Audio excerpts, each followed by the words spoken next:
ኢትዮጵያን 24 ሰዓት ፍቅሬን ልሰጣት፣ ገንዘቤን ልሰጣት፣ አቅሜን ልሰጣት ሞክሬ ቁስል ነው ያተረፍኩት። አንዳንድ ስራዎችን ግን ምን አለ ለባለሙያ ብትሰጡት። አሁን የነጻነት ወርቅነህ ሐውልት እሱን ይመስላል።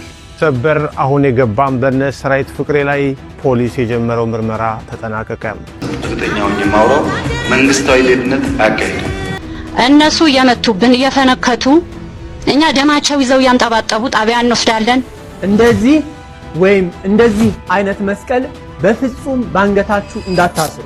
የሚሸሸግ ፍቅር ግልጽ የወጣ ተግሳጽ ይሻላል ይላል እግዚአብሔር ቃል። አስደንጋጭ ኡስታዝ ያሲን ኑሩ እንደ ነብዩ አስተምሮ አልኮል የጠጡትን አንገታቸውን እንድንቆርጥ ጥሪ ያቀረበ። ኃጢአትን መስራትና ኃጢአትን መስበክ ይለያያል። እሸቱ እንደዚህ ልኩ ነው የማያውቅም። ነገር ግን በመንፈሳዊ ኮንቴንት ላይ የምትቀሳቀሱ ብዙዎቻችሁ የቤተ ክርስቲያን ተቃራኒ ሆናችሁ የቤተ ክርስቲያን ስርዓት ይጥፋ፣ ማንም ሰው እንደፈለገ ይሆን፣ ብቻ ግለሰቡ ጤነኛና የተከበረ ግለሰብ ይሆን አይነካብን ብላችሁ ሰላም ጤና ይስጥልኝ። በሌላ መረጃ ተመልሼ መጥቻለሁኝ። በተለይ ከፊንቴክ ጋር ተገናኘ ሁሉም ነፃ ሊወጡ እንደሆነ ሰምቻለሁ። በጣም አስቂኝ ነው። ሌላኛው ደግሞ መንግስት እንግዲህ በላ የተባለ መንግስት ባለስልጣናት በሉ የተባለውን መረጃ ነው የምንመለከተው። እሱ ብቻ አይደለም፣ ታማኝ በየነ ስለ ኢትዮጵያ በቃኝ የሀገሬ ጉዳይ በቃኝ ብሏል። ዋይ እንመለከተዋለን። የነፃነት ሐውልትም አለ። ከዛ ተጨማሪ ግን በዋናነት የምንመለከተው የሙስሊሞቹ ጉዳይ ነው።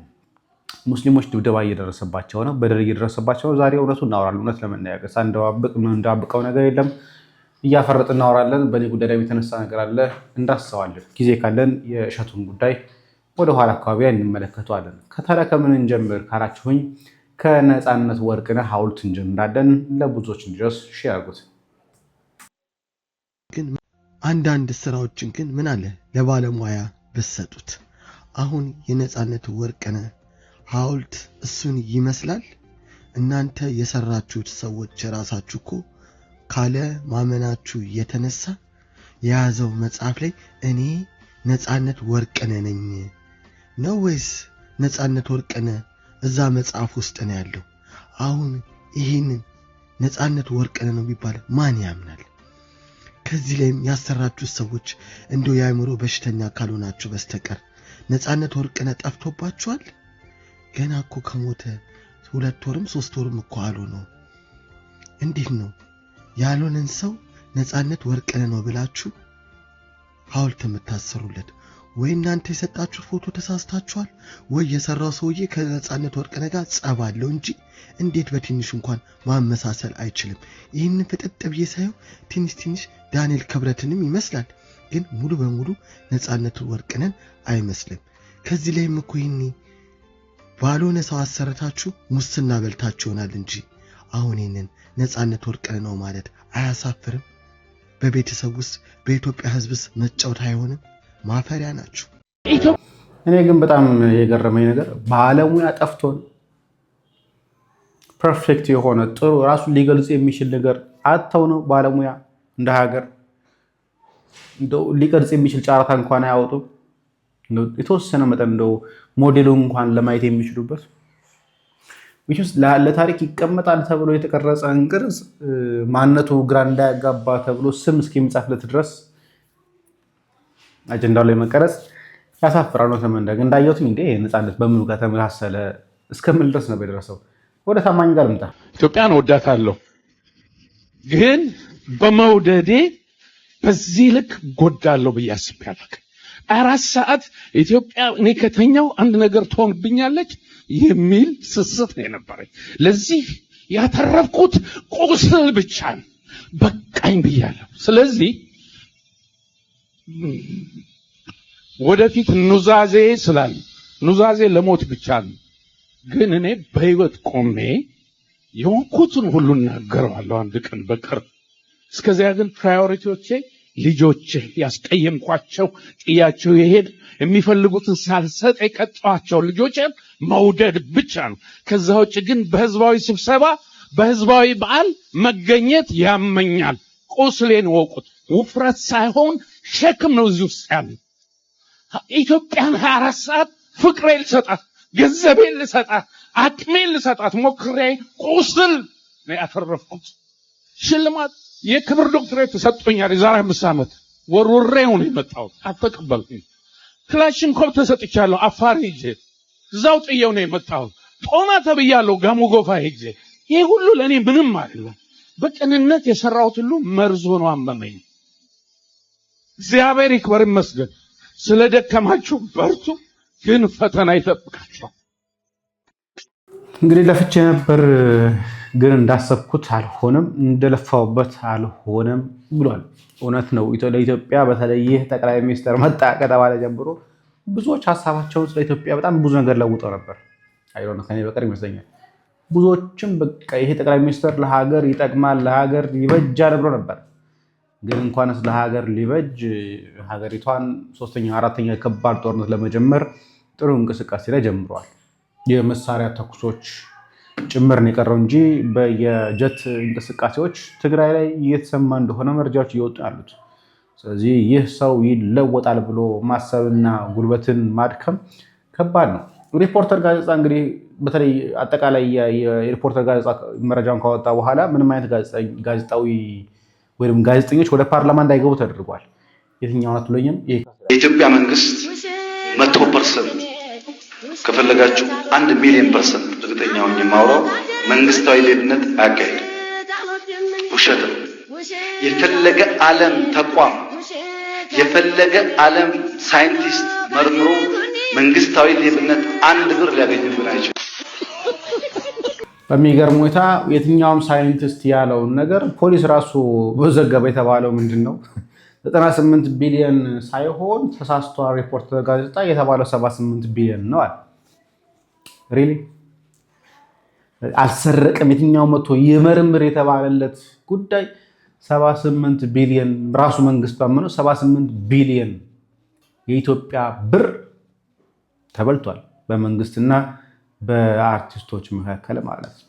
ተነዛ አንደኛው ብሩን በሉ የተባሉ አርቲስቶች ነገ ሊለቀቁ እንደሚችሉ መረጃ እየወጣ ያለው አሁን የገባም በነ ሰራዊት ፍቅሬ ላይ ፖሊስ የጀመረው ምርመራ ተጠናቀቀ። ነገ ክስ ይመሰረትባቸዋል ሲሉ ምንጮች ለዛሀበሻ ገልጸዋል። መረጃውን ይሄ ትላንትና ክስ ሊመሰረትባቸው እንደሆነ የገለጸበት ዜና ነው። በአጭሩ ልንገራችሁ።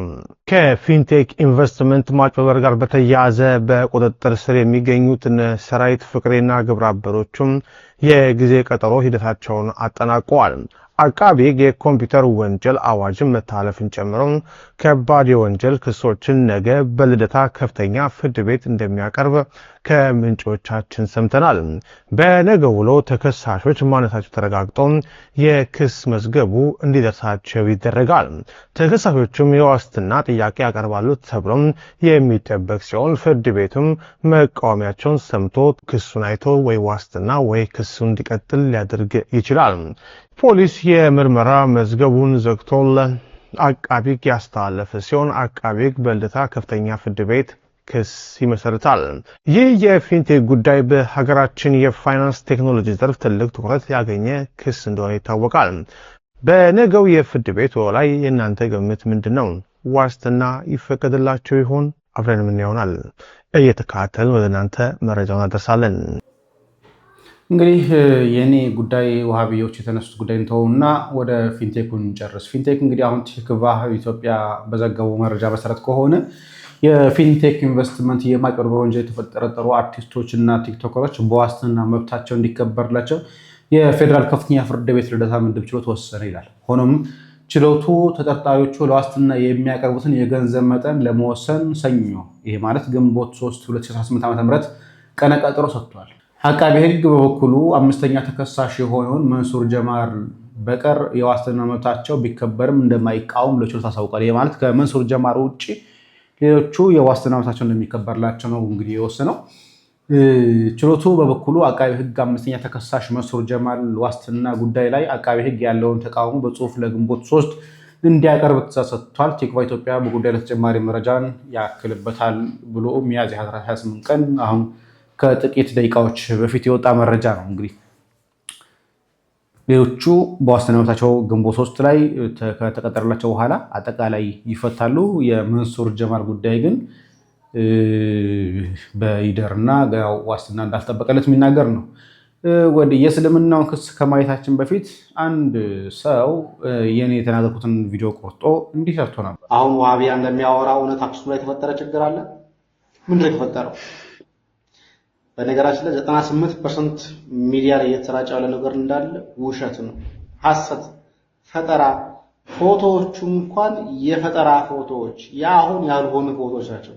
በሚገርም ሁኔታ ግን መመርመር የማይችሉ ደናቁርት ስለሆኑ ግን ያስጮሁታል። የሚገርመው ደግሞ ክርስቲያኑም ተደምሮ ደግሞ ሲያስጮህ ደግሞ ታዩታላችሁ። በነገራችን ላይ ወሃቢያ የሚለው መጠሪያ ህዝብ ሙስሊምን ማሸማቀቂያ እንዳልሆነ ትናንትና አስረግጬ ነግሬያለሁ ማለት ነው። ሲቀጥል ደግሞ 98% የሚሆነው እያልክ ነው። አልሐምዱሊላህ ረብል ዓለሚን። ትናንትና እኮ 30% እንኳን አይደለም ብለህ ነበር። ዛሬ ደግሞ 98% ሆነን አልሐምዱሊላህ ገና 100% እንሆናለን ማለት ነው። መረጃ የሚሰሙት እንደዚህ ነው። በነገራችን ላይ ያቀረቡት ፎቶዎች 98% መረጃዎቹ ውሸት ናቸው ላልኩትኝ ካሰማችሁ አሁን ዋሃቢያ እንደሚያወራው እውነት አክሱም ላይ የተፈጠረ ችግር አለ? ምንድን ነው የተፈጠረው? በነገራችን ላይ 98% ሚዲያ ላይ እየተሰራጨ ያለ ነገር እንዳለ ውሸት ነው።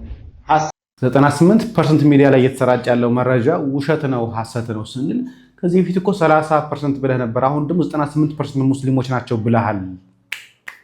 እንዲህ ለሚሰማ ሰው በነገራችን ላይ ምላሽ ማዘጋጀት ከባድ ነው። ባይሆን ወደ ተደበደቡት ሙስሊሞች ልምድ እኛ ተበድለን ተገፍተን ነው።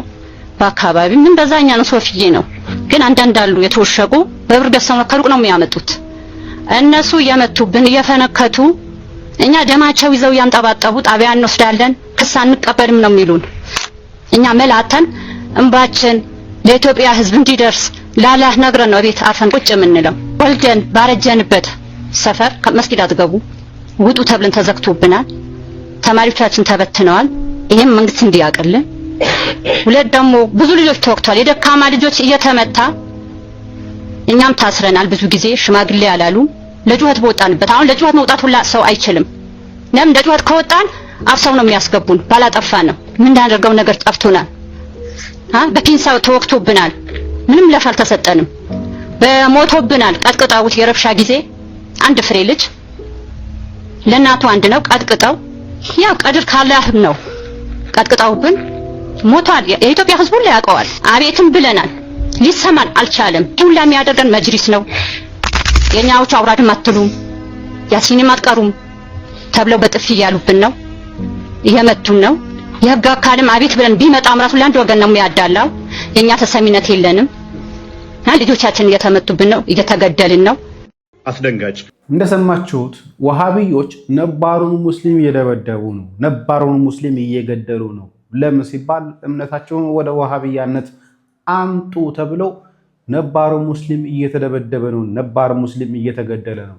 በነገራችን ላይ ከዚህ በፊትም አንድ ጉዳይ አቅርቤላችሁ ነበር። ኡስታዙ ሲናገር ክርስቲያኖች እንደምታስቡት አይደለም፣ እኛን ሙስሊሞችን ገድለው ከጨረሱ በኋላ የሚመጡት ለእናንተ ነው ቀጣይ ክርስቲያኖች። ስለዚህ አብረን ተረባርበን እንታደጋት ሀገራችን ሲሉ የነበሩት እዛ ነው። እኔም አጥብቄ ወሃቢያን ተቃውሜ እነኚህን የዋሆችን እየደገፉ ምሰራው ለዚህ ነው። እነኚህ አካላት ንጹሃን የሆኑትን ነባሩን ሙስሊም እየደበደቡ እየገደሉ እየጨረሱ ነው። ስለዚህ ፍትህ የሚሉት አካላት ለእነኚህ አካላት ቢደርስላቸው ተገቢ ነው። እፎይም የሚለው ነገር አለ። አስደንጋጭ ኡስታዝ ያሲን ኑሩ እንደ ነብዩ አስተምሮ አልኮል የጠጡትን አንገታቸውን እንድንቆርጥ ጥሪ ያቀረበ አብራችሁን ሁኑ እያለን ነው። አክሱም ውስጥ መጠጥ ቤቶች አሉ፣ ሺሻ ቤቶች አሉ፣ ይጠጣል፣ ይጨሳል። ሶላት ያው ሙስሊሞች የመርየምን ቅድስነት የተቀበሉ የኢየሱስን ነብይነት ያጸደቁ ክርስቲያኖችን የመጽሐፍ ሰዎች ብለው ያሉት ሙስሊሞች መጠጥ ከሚጠጡ ተራቁበት። ኡስታዝ ያሲን ኑሩ ሲናገር እንደሰማችሁት አልኮል ከሚጠጡ ጋር እንዳትደግፉ እኛን ደግፉን እያለን ነው። ሙስሊሞች እኛን ቀርባችኋለን እያለን ነው። ይህን ካለ አልኮል የሚጠጡ ፍርዱ ምንድነው? በእስልምና ጀሚዓት ተርሚዚ 1444 ላይ ይኸው እንደምትመለከቱት አዲሱ አልኮል የጠጣን ማንኛውንም ወይን የጠጣን አለ ታገኛችሁት ታጠናፍረዋለህ፣ በአራተኛ ጊዜ ላይ ግደሉት ነው የሚለው። ምን በሉት? ግደሉት። ታዲያ አልኮል ጠጥቷል ብለው ግደሉት የሚል አስተምሮን እንድንደግፍልህ ትፈልጋለህ? እንዲያ ሲኖሩ እንጨምር። ሱናን ኢብን መጃ 2572 ላይ ነብይህ ምን ብሏል? ይኸው እንደምትመለከቱት መረጃውን አልኮል የጠጣን ካገኛችሁ አጠናፍሩት አለ፣ ደብድቡት። ነገር ግን ደግሞ ጠጥቶ ብታገኙት አንገቱን ቅሉት። ታዲያ ከኛ ጋር ደግፉን ስትል አልኮል ጠጥቷል ወይን ጠጥቷል እያልን አንገት እንድንቀነጥስ ትፈልጋለህ እንዴ? እንድናርድ ትፈልጋለህ? አክሱም ላይ አልኮል የሚጠጡ አሉ። ስለዚህ እንረዳቸው ሄደን ከሙስሊሞች ጋር ደጋፊ ሆነን። ምክንያቱም ተፍሲር ኢብን ከሲር ቮሊዩም 4 ላይ ፔጅ 407 ላይ ክርስቲያኖች አልኮል መሸጥ አይቻልም፣ አይፈቀድላቸውም በአረብኛም ማህተብ እንዳይመቱ ብሎ ስለሚከለክል ማለት ነው። ስለዚህ አልኮል የጠጣን እረዱት የሚል እንድንደግፍ ከናንተ ጋር ወደን አልኮል የጠጣ ያሸተቱን እንረዳው፣ እንቁረጠው አንገቱን። በዚህ ጉዳይ ላይ ላይቭ ላይ እንገባለን ነው ብቅ በሉ። እንደሰማችሁት አግዙን እንተያገዝ የሚሉት ወሃቢያው አንገት ላይ ሰይፍ ለማሳለፍ እንደሆነ በደንብ አስተውሉልኝ። ሌሎች ጉዳዮችን እንመልከት። አንዳንድ ነገሮች ቀላል አድርገን እያየናቸው እያለፋቸው ልቅ ወደ ሆኑ ነገሮች ሄደዋል። ታዲያ ከነዛ መካከል አንደኛው ይህ ማስጠንቀቂያ እንደዚህ ወይም እንደዚህ አይነት መስቀል በፍጹም ባንገታችሁ እንዳታስሩ። ይህ ትምህርት ለብዙ እህቶች ወንድሞች ይጠቅማቸዋልና ሼር ኮፒ ሊንክ እያደረጋችሁ ኮሜንት ላይ መስቀል እያላችሁ ጻፉልኝ። እንግዲህ ይህን መስቀል እንደምትመለከቱት እናቴ ኪዳነ ምሕረት፣ እናቴ አርሴማ የተለያዩ ጽሁፎች የጻድቃን የሰማዕታት ጽሁፍ ያለባቸው መስቀል ባንገታችሁ እንዳታስሩ። ይህ ነጋዴዎች የሰዎችን ልቦና ወይም ሳይኮሎጂ በመረዳት ለገንዘብ የፈጠሩት እንጂ ቤተክርስቲያንን አታስተምርም። መስቀል አንድ ነው ዓላማው፣ ክርስቶስን መከራ፣ መቸንከር፣ መገረፍ የደረሰበትንም ሁሉ ውጣ ውረድ አስታውሰን ለኛ ብሎ ያደረገልንን ያን ሁሉ መከራ እንድናስታውስ ማድረግ ነው።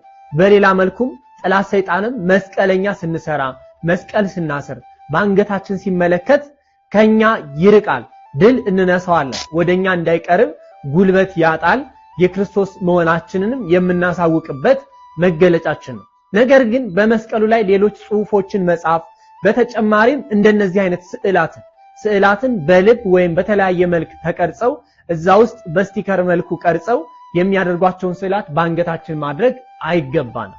የምናደርገው መስቀልንና መስቀልን ብቻ ነው። እርሱም የክርስቶስን አባትነት ፍቅሩን እንድንረዳ እንድናውቅ ነውና እና ይህ በቤተ ክርስቲያናችን የተጻፈ ህግም ስርዓትም የለው። ትልቁ ዓላማው ክርስቶስን መስበክ እምነታችንም እስከ ሞት ድረስ መሆኑን ለማሳወቅ ለማስተማር ኃይልን ለማግኘት ጥላትን ድል ለመንሳት እስከሆነ ድረስ መስቀልን ብቻ ማሰር በቂ ነው። ስለዚህ እንደዚህ አይነት ስዕላትን በፍጹም ካንገታችሁ እንዳታስሩ። የቤተ ክርስቲያን ስርዓትም አይፈቅድም፣ አባቶችም አይመክሩም፣ አይደረግም። እግዚአብሔር አምላክ ጥበቡን ማስተዋሉን ያድለን። አሜን። እናመሰግናለን መምህራችን። በመሽ ላይ መስቀል በራሱ መስቀል ሌላ ቅጥያ ነገር አያስፈልገው፣ ጽሁፍም አያስፈልገው፣ ስዕልም አያስፈልገው። መስቀል በራሱ የተመሳቀለ እንጨት ነው። ስለዚህ መስቀልነቱ ብቻ በቂ ነው። ስዕላት ስርዓት አምልኮ የምንፈጸምባቸው እንጂ የምንለብሳቸው አይደሉም። ይህ ምንም ጥርጥር የለው ነው። ስርዓት አምልኮ የምንፈጸምባቸው ጸሎት ሐሳብ ዲናችን እንዲሰበስቡልን የምናደርጋቸው እንጂ አንገታችን ላይ የምናንጠላጥላቸው አይደለም። አንገት ላይ የሚንጠለጠል አንድ ብቻ አለ፣ እሱም አይከል ይባላል። ለሊቃነ ጳጳሳት የተፈቀደ ነው እንጂ ለሰባኪና ለቄስና ለምናምን የተፈቀደ አይደለም። እሱም ለጳጳሳት የተፈቀደ ብቻ ነው። አይከል የሚባለው አባቶቻችን የሚያደርጉት ማለት ነው፣ ፓትርያርኩን ጨምሮ የሚያደርጉት። ሌሎቹ ግን እንዳገኙ የሚጠቀሙበት ነው። ወደ ዶንኪ ቲዩብ ጉዳይ ልምጣ። ከዚህ እንጀምር። ስንት ጉድ እኮ አለፈ። ስንት ኖርማል ያልሆነ ነገር ኖርማል እንዲመስላቸው ተደረገ። የሚሸሸግ ፍቅር ግልጽ የወጣ ተግሳጽ ይሻላል ይላል የእግዚአብሔር ቃል። እሸቱ ከተናገራቸው አብዛኛውን በሌሎቹ ላይ ነው ትኩረት ያደረገ። አንበሳ ግፍትም እኮ የተናገረው አለ። ሁላችንም እያየን እየታዘብን የምንተው ነገር ነው። እሱ እኮ በሶሻል ሚዲያ ላይ ያለውን ጥቁሩን ጎን ነው የሚናገር የወጣው። አንበሳ ገንዘብ ነው። ለገንዘብ ተብሎ ክብርን ሲያጡ ሲያይ እንደ ወላጅ እኛም ይሰማናል። ትውልድ ኃላፊነት የሚሰማው ደግሞ እሱ ጎን ነው የሚቆመው። ትውልድ በማሰብ ነው ይሄንን ሐሳብ ያመጣው ብለን ብናስብ መልካም ነው። ምክንያቱም የከፋ ስነ ልቦናዊ ነው የሚያደርሰው። ሌላው ደግሞ መንፈሳዊና ዓለማዊነት ሲደባለቅ አይቷል። ይሄንን ሁላችንም እያየን ግን እዚህ ጋር የገለጸበት መንገድ አንደኛው ትክክል አገላለጽ ገልጿል። ከናንተ ኃጢያት የኔ ኃጢያት ይበልጣል ብሏል። ሌላው የተሳሳተው ግን በየክለቡ በየሻቤቱ ብሎ ያለው እስካላየ ድረስ እሱ ጋር ስህተት ሊኖር ሊኖረው ይችላል። ከዛ ውጪ ግን በመናየው በኮንሰርትም ሆነ ላይቭ ላይም ቢሆን ክርስቲያናዊ ወግ ባህል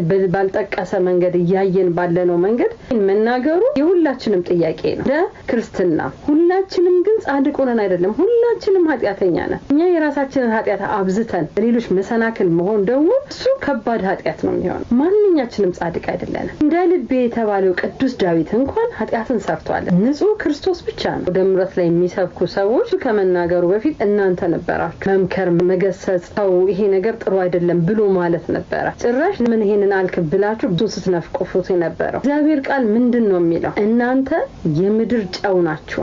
ጨው ምንድነው? እንዳይበላሽ ያደርጋል፣ ያጣፍጣል አይደል እንዴ? ትውልድን ማስተማር አይሻልም እንዴ? ትውልድ ማዳን እኮ የጽድቅ ስራ ነው። ወግ ባህል እምነት ኢትዮጵያ ህዝብ መታወቂያው ነውና ለምንድነው እውነት የሚናገር ሰው የሚጠላው? ትውልድን በቴክኖሎጂ ራቅ አይደለም እያለን ያለነው። አጠቃቀሙን ያስተካክለው። ኢትዮጵያዊነት ለዛ ያለው ይሁን። ጊዜ በጊዜ የሚቀየሩ ነገሮች አሉ። አዎ ባህል ወግ ሃይማኖት አይቀየርም፣ ሁሌም አለ። የህይወት መሰረታችን ስለሆነ ብዙ ሰው ወጣቱ አራዳነቱን እየለቀቀ ነው ይላል። እዚህም እኮ ነው ራቁት መሆን፣ ሃይማኖት መቀለድ፣ ላይቭ ላይ ገቢ ያልሆኑ ቃላቶችን መጠቀም ይሄ አራዳነት አይደለም። ከተኛ አራዳማ ሃይማኖቱን የሚያከብር ለሰዎች መጥፎ መሰናክል የማይሆን ራሱን የሚያውቅ ለቃሉ የሚታመን ክብሩ የማይደራደር ንቁ ሰው እሱ አራዳ ነው። እባካችሁ ወጣቶች ንቁ ሁኑ። ንቁ አይምሮ ያለው ወጣት የሌሎች ሰዎች ስተት ትምህርቱ እንጂ መሸጋገሪያው አይሆንም። እናስተውል እባካችሁ። ገደል እየገባ ሰው አዎ ገደል ነው አንበለው። ስተትን እያለን እናስለምደው። እውነትን ተቀበሉ። እውነትን ስትነገር የምትቆጣ ነፍስ ከእውነት ይልቅ ውሸት ዝናዋ የምትጨነቅ ናት ይባላል። ወላጅ የልጁን ጥፋት እንደ ስልጣኔ ካየው ትውልድ ውድቀት እዛ ይጀምራል። ከአንዳንድ ወላጆች የታዘብኩታል። የልጆቻችሁን አለባበስ፣ ልጆቻችሁ ላይቭ ላይ ሆኖ የሚናገሩት ንግግር ይህ እናንተን ነው የሚያስወቅሰው። ልጆች እኮ ተግዛጽን ይፈልጋሉ። ተው ታይ፣ ለምን ይሄን አልሽ፣ ለምን ይሄን አደረክ ባለን እኮ ግድ ነው። ከቤተሰብ እኮ ይጠበቅብናል። በነፃነት ማሳደግ ማለት እኮ ይሄ አይደለም። ምን የሚባል አባባል አለ? ልጁ ሲሰርቅ ዝም ያለ ወላጅ ሲሰቀል አብሮት ይሰቀላል ይባላል። እቱ ይሄን ተናገረ ብሎ ሁሉም ሰው እየተነሳ ነቀፋው ድብን ከማድረግ ምክርን መቀበል፣ ተግሳጽን መቀበል እኮ ብልህነት ነው።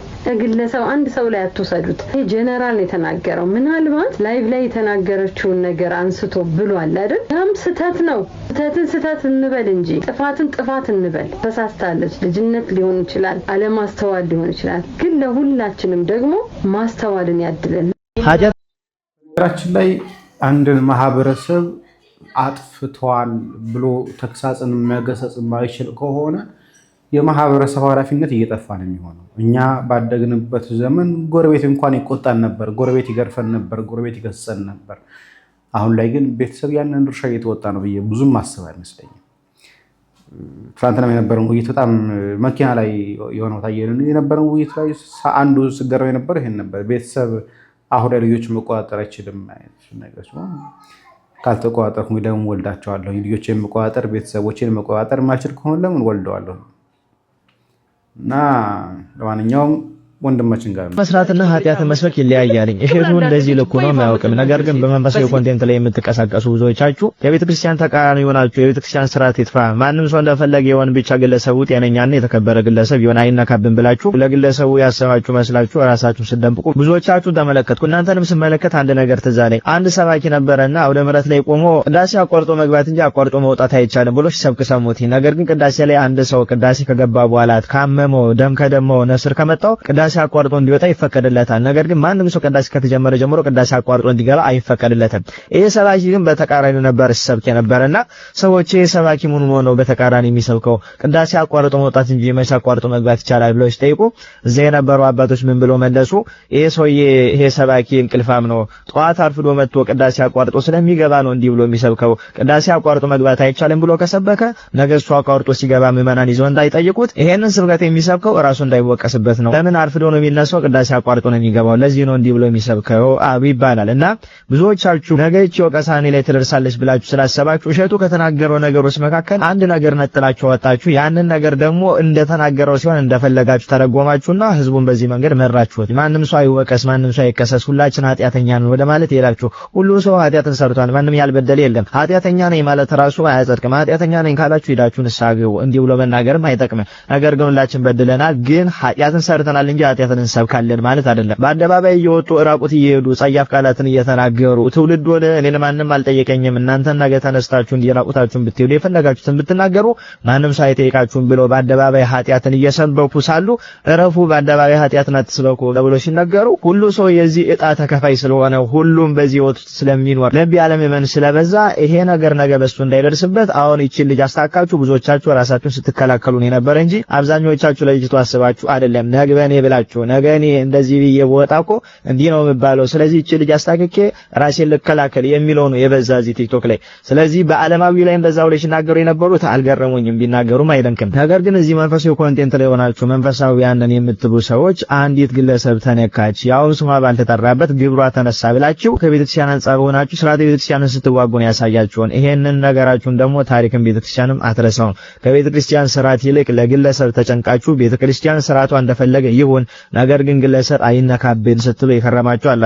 ራሳችሁን ታዘቡ። ቅዱስ ጴጥሮስ በሐዋርያት ሥራ ላይ ሐናንያና ሲጳር የሚባሉ ሁለቱን ሰዎች እንደቀጸፋቸው ተጽፎ ይገኛል። ቅዱስ ጴጥሮስ እኮ ክርስቶስን ክዶት ነበረ እና እሱ ክዶስ አለ ኃጢአተኛ እንዳልነበረው ሁሉ ዛሬ እነሱ ኃጢአት ሲሰሩ ለምን ይቀስፋቸዋል ብላችሁ ጠይቃችኋል። ማንም ሰው ኃጢአተኛ ቢሆንም ኃጢአት በአደባባይ ሲሰበክ ዝም ብሎ ማየት መመልከትም የለበትም። ጌታችን መድኃኒታችን ኢየሱስ ክርስቶስ ከነዚህ ከሚያምኑት መካከል አንዱን ከሚያሰናክል የወፍጮ ድንጋይ በአንገቱ ተንጠልጥሎ ወደ ጥልቁ ይወርድ ይሻላል ብሎ የተናገረውም ለዚህ ነው። ቅዱስ ጳውሎስን ደግሞ ክፋትን የሚሰሩትን በአደባባይ ገስጿቸው ብሎ እየተናገረ እናንተ ግን አራራራ ቅዱስ ጳውሎስ የሚናገር ጌታችን የሚናገር ብቻ እኛ ከመጽሐፍ ቅዱስ ራሳችን የምንከላከልበት ብቻ ልክ አይደለም ብላችሁ ስትከራከሩ ወይ ከረማችሁ መንፈሳዊ ኮንቴንት ላይ የምትሰሩ ብዙ ነበራችሁ። ታሳፍራላችሁ። ከናንተ መካከል ከምንፍቅና ተመልሶ 6 ወር 1 ዓመት እንኳን ሳይሞላው መናፍቃንን አብራችሁ ሲከራከር የነበረ አንድ ወንድም አላችሁና እሱ እንደው እንደ ስርዓተ ቤተክርስቲያን መቼ ተምሮ መቼ አውቆ ነው መጥቶ መናፍቃንን ሊከራከር የደፈረው? ያንን ሲያደርግ እንኳን ከናንተ መካከል አንድ ስርዓት የሚያውቅ እንኳን የለም። ብድግ ብላችሁ እናንተን ደግፈው እሱ መናፍቃንን ስለተከራከረ ብቻ ልክ ነው ብላችሁ ልክ እንደሆነ አድርጋችሁ አስቀጠላችሁት። ከናንተ መካከል አሁን ስርዓትን ቢጥስ አንድ ሰው ጓደኛችሁ ስለሆነ ልትናገሩት ትደፍራላችሁ? አታደርጉትም። ከስርዓተ ቤተክርስቲያን ጓደኛችሁ ስለሚበልጥባችሁ ስለ ጓደኛችሁ ነው ሽንጣችሁን ገተራችሁ መታችሁ የምትከራከሩት። ስለዚህ ከጓደኛ ከቤተሰብም ከምንም ቤተክርስቲያን ትቀድማለች። ከሁሉ የእግዚአብሔር ፍቅር ይበልጣል። ይሄንን እወቁ። ከቤተክርስቲያን ጎን እንጂ ከግለሰብ ጎን ሆናችሁ ቤተክርስቲያንን ነቅፋችሁ ግለሰብን አትደግፉ። ለራሳችሁ የሚመቻችሁን የመጽሐፍ ቅዱስ ቃል አውጥታችሁ ስርዓተ ቤተክርስቲያንን እየጣሳችሁ አትናገሩ። በዚህች ልጅ ሽፋን አድርጋችሁ እንደሷ አይነቷን ብዙ ነው ስትደግፉ የነበረ። ኃጢአት እንሰራለን ኃጢአተኞች ነን ግን በአደባባይ ኃጢአትን አንሰብክም። ይሄንን ያዙት። ኃጢአትን የሚሰብኩትን በግለሰብ ስም እየጠራን እንነቅፋለን እንወቅሳለን። ኃጢአተኞች ነን በግላችን ለማንም አርያ አንሆንም። በዛ ኃጢአታችን ከንስሐ አባታችን ጋር እንጨርሳለን። ክርስትና ማለት ይሄ ነው እንጂ ማንም ሰው ተነስቶ ገሌ እንዲያደረገ ብሎ ቤተክርስቲያንን ደግፎ ሲናገር አንተ ማን ስለሆንክ ነው አትፍረድ ይፈረድብሃል፣ ኃጢአት የሌለበት ቢኖር ይውገራት ብሏል ጌታችን እያላችሁ እውነትን የሚናገረውን ሰው ማሸማቀቅ ጀመራችሁ። ከዚህም በኋላ ማንም ሰው ወጥቶ ቢያጠፋው እኮ አፉ ሞልቶ ያንን ሰው የሚወቅስ ሰው እንዳይኖር እያደረጋችሁ እኮ ነው። ማንም ሰው ያጥፋ ማንም ሰው ይበድል ማንም ሰው ግን እንዳይናገረው እያደረጋችሁ ነው። አስተውሉ። ስርዓተ ቤተክርስቲያንን ተማሩ። መጽሐፍ ቅዱስን ብቻ አንብቦ ከመናፍቃን ጋር መከራከር አያጸድቅም። ይልቅስ እግዚአብሔር የሥርዓት አምላክ ነው። ሥርዓቱን ጠብቁለት፣ አስጠብቁለት። ከሁሉ የእግዚአብሔር ፍቅር ይበልጣል። መጀመሪያ ፍቅረ ቢጽ ሳይሆን ፍቅረ እግዚአብሔር ነው የሚበልጠው። ከባልንጀራ ፍቅር የእግዚአብሔር ፍቅር ይበልጣል። ይሄንን አስተካክላችሁ ለመረዳት ሞክሩ። እግዚአብሔርን ደግፋችሁ ነው ባልንጀራችሁን የምትደግፉት እንጂ የእግዚአብሔርን ሕግ እየነቀፋችሁ ባልንጀራችሁን መደገፍ አይጠበቅባችሁም። አንዳንዶቻችሁ ደግሞ የሚገርመው ነገር ምንም ስለ ቪዲዮ ምንም አይነት እውቅና ሳይኖራችሁ ሙሉን ነገር ሳትመለከቱት ቲክቶክ ላይ የተቀነጨበ ነገር ወስዳችሁ ቪዲዮ ቀድማችሁ ሰራችሁና ኋላ ግን አንድ ሐሳቤን ተናግሬያለሁ ከምቀይር ብላችሁ ዝም ብላችሁ ስዘላብዱ የከረማችሁ ሰዎች አላችሁ። ቪዲዮ ሰርታችሁ ስተት ከሆነ ወጣችሁ ይቅርታ ጠይቃችሁ ትክክለኛውን ነገር ለመናገር ሞክሩ እንጂ ካፈርኩ አይመልሰኝ ብላችሁ ልባችሁን አደንድናችሁ ስርዓተ ቤተክርስቲያን ይጣስ ብላችሁ አፋችሁ ሞልታችሁ እያወራችሁ አትቀጥሉ። ይሄ አያዋጣችሁምና ኮፒ ሊንክ ሼር ሪፖስት ያደረጋችሁ ለሚዳረሰው አካል አዳርሱልኝ። ኢንሲራል ቲዩብን ገብታችሁ ሰብስክራይብ አድርጉ። ይቆያል። እናመሰግናለን። ወንድማችን ዲያቆን ሲራክን የዩቲዩብ ገጽ አለው። እባካችሁ ዲያቆን ሲራክ ብላችሁ ፈልጉት ታገኙታላችሁ። እነዚህ አንድ ሁለት ሀሳቦች ልጨምር ለወንድማችን ቃል ያሰማልን። እንደ ሃይማኖቶቹ አይደለም መነገራቸው እነኚህ ነገሮች መነቀፍ አለባቸው። እንደ ባህልም ጭምር መነቀፍ መስተካከል ያለባቸው ጉዳዮች ናቸው። እርቃን ሰው ሲሄድ ሲያየው ሰው እንዴት ሊያሞግስ ይችላል? እርግጥ ነው መንፈሳዊ ኮንቴንት ሲሰራ ብዙ ተመልካች የለውም። በአንጻሩ ግን ዓለማዊ ነገር ሲሰራ የሚያስቅ ነገር ሲሰራ እርቃን የሆነ ነገር ሲሰራ አሊያም ደግሞ ስለ ብልግና ሲሰራ ሰው ተመልካች ይኖረዋል። በአንድም በሌላ ለመሳደብም ለማላገጥም አሊያም ደግሞ ፍትወቱ ለመፈጸም ጭምር የሚያየው ሊኖር ይችላል። ምንም ጥርጥር የለውም። እስካሁን ድረስ ያየናቸው ማህበራዊ ሚዲያ ላይ የ4 ዓመት የ5 ዓመት ልምድ ካገኘንባቸው ነገሮች መካከል ላይ እንደዛ ናቸው። የሚጠቅም ነገር ማህበራዊ ሚዲያ ላይ የሚሰራ ሰው ብዙም ተመልካች የለው። በአንጻሩ ግን ጸያፍ የሆነ ለጆሮ የሚሰቀጥጥ ለማየት የሚከብዱ ነገሮች ሲሰሩ ግን ብዙዎች ያዩታል፣ ደስም ይላቸዋል። እነኚህ ሰዎች ተመልሰው ተው ይላት አይፈልጉም። ለምን ሲባል አንዱ የዚህ ኮንቴንት ተጠቃሚ እነሱ ስለሆኑ ነው። ሌላ አይደለም። አዲስ ሚስጥርም የለው። እንደ ማህበረሰብ መውቀስ፣ መናገር፣ ማስተካከል ያለብን ነገሮች ትተናቸው አሁን ማንም ሰው እንደፈለገ የሚፈረጭባት ይሄ ነገር አግባብ አይደለም፣ ኧረ ኃጢአት ሊሆንብሽ ይችላል ወይ ኃጢአት ነው ብሎ ሲናገር አንተ ማን ስለሆንክ ኃጢአት ነው የምትል? አንተም ብሎ ፈራጅ ይልሃል። ቅዱስ ጳውሎስ ግን ፈርጃለሁኝ ብሎ ሰዎች ሲፈርድ እንዳልነበረ ግን ይረሱታል። አንዳንዶች ደግሞ አስገራሚዎች መምህራንን ብለው ተማሪ ሰብስበው እያስተማሩ ግን የሚያስተምሩት የሚመቸውን ትምህርት እንጂ እውነተኛ የክርስቶስን ትምህርትና ተግሳጽ ግን ማስተማርን ይፈራል። ምክንያቱም ተግሳጽ መረር ይላል። ተግሳጽ ብዙ ሰው ለመስማት ደስተኛ አይደለም። ስለዚህ ደስ የሚላቸውን ሰዎች የሚወዱትን ነገር መርጦ ለማስተማር ይፈልጋሉ። አሊያም ደግሞ ይህን ነገር እውነት ብናገር ተከታይ አጣለሁኝ ብሎ ስለሚያስቡ እውነቱ ለመናገር አይደፍሩም። ብዙዎችን አይተናቸዋል፣ ብዙዎች ተመልክተናቸዋል። እስካልንበት ድረስ እየሆነ ያለው ነገር ይሄ ነው። አንዳንዴ መረር ያለ ነገር መውደድ መልካም ነው ብዬ አስባለሁ። እዚህ ጋር ላብቃ። ሰላም እግዚአብሔር ከእናንተ ጋር ይሁን። ቸር ቆዩ።